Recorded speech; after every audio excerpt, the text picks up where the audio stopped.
verse 13 and 15. This shows that faith refuses to bow down.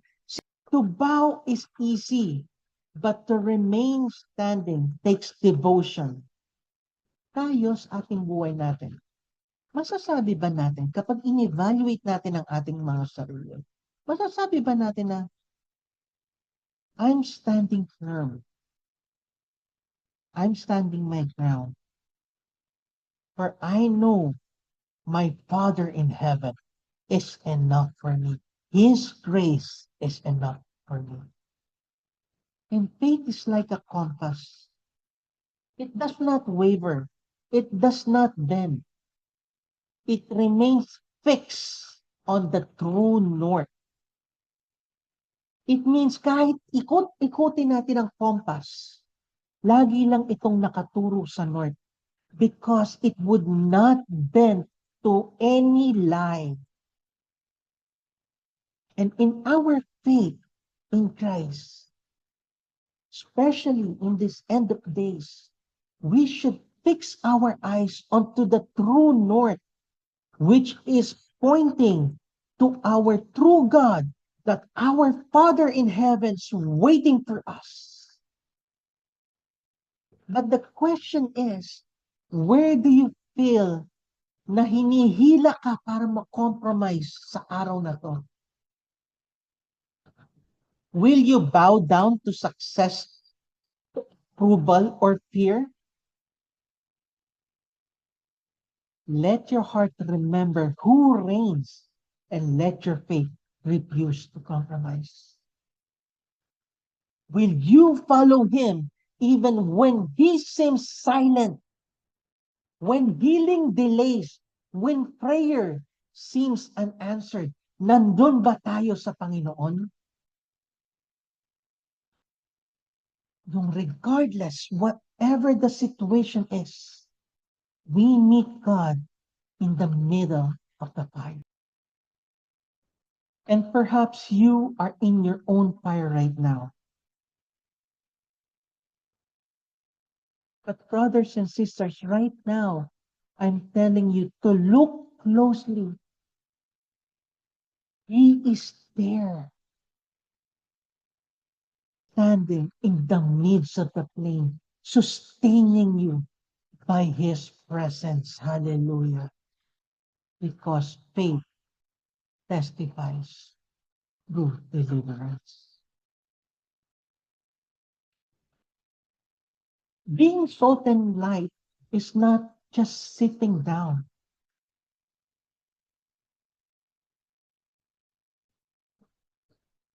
It is about faith. And faith does not mean we will never face fire. It means the fire will never have the final word sa buhay mo. Satan has no authority in your life. Huwag tayong magpapalinlang.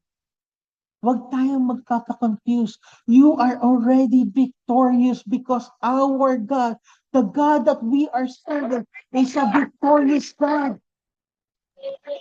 He already conquered death. He already saved you and me from the cross.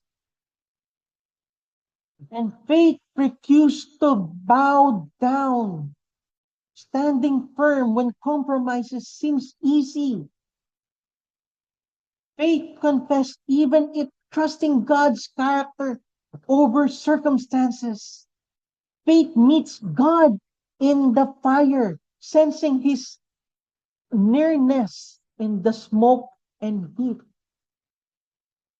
And faith testifies through deliverance, letting every trial and every victory declares that God alone is faithful, and his glory shines brightest through steadfast heart.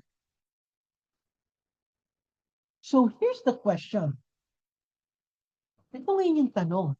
Ikaw right now, ikaw, will your faith stop at the edge of the fire? Or will you trust the God who walks with you inside it? Heavenly Father, we thank you for this glorious evening, Panginoon Lord God.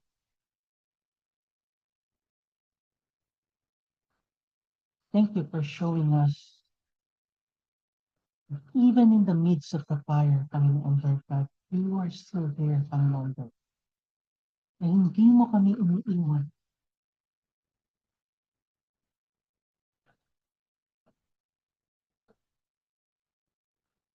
Lord, right now, hindi ko alam kung ano mga pinagdadaanan ng bawat isa sa amin narito ngayon.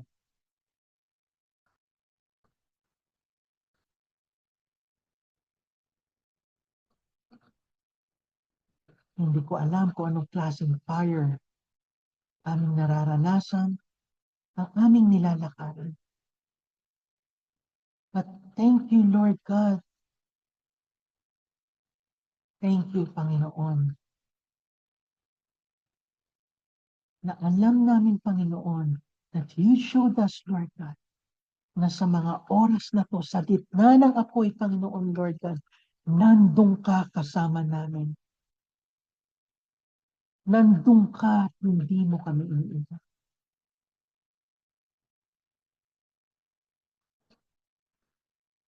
Mga kapatid, mga minamahal ko, sa mga oras na to, nagbubukas ang Panginoon sa inyong buhay. Bukas palad siya na hinihintay ka. Kung ano man ang inyong dinadala sa mga oras na to, ano man yang apoy na yan na pumipigil sa'yo, ano man yan, sakit, hirap na dinaranas mo sa araw na to, na humihila sa'yo pababa, palayo sa ating Panginoon.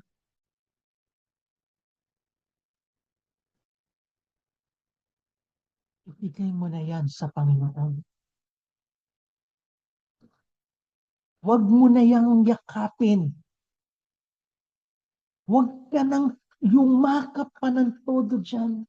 Hindi yan ang nais sa iyo ng Panginoon. Hindi yan ang plano sa iyo ng Panginoon. Lahat yan ay panlilim lang lamang ng demonyo sa iyong buhay. Kung kaya't lahat yan ay isuko mo sa Panginoon. Isuko mo sa ating Amang nasa langit. At palayain natin ang ating sarili upang ang apoy na ating nilalakaran ay mapalitan ng apoy na nagmumula sa ating Panginoon. A faith that refused to bow down. A kind of faith that confess. Even if, or whatever if, na pinagdadaanan natin sa ating buhay. The kind of faith that meets God in the fire, in the midst of the fire in your life, for the faith that testifies through deliverance in Jesus' name. I rebuke any scheme of the enemy into your lives, into our lives in Jesus' name. So that may we be able to walk according to our purpose, that we may become the salt and the light of this world. In Jesus' mighty name, I declare victory over your life. I declare healing upon healing be upon you. I declare blessings over blessing.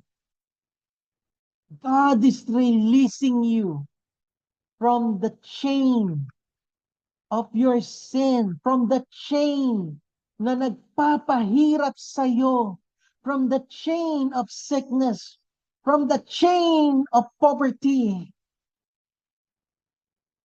God is releasing you right now in Jesus' name. And right now, you are a new person. Hindi na ikaw ang ikaw Hindi na ikaw ang nakilala mong ikaw.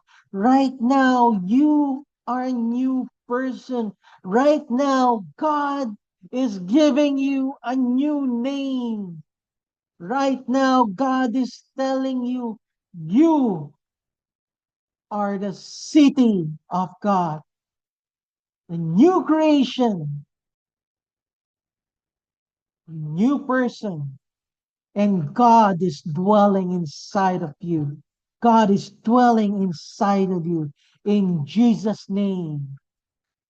In Jesus' name. Amen and amen. Purihin ang Panginoon. Hallelujah.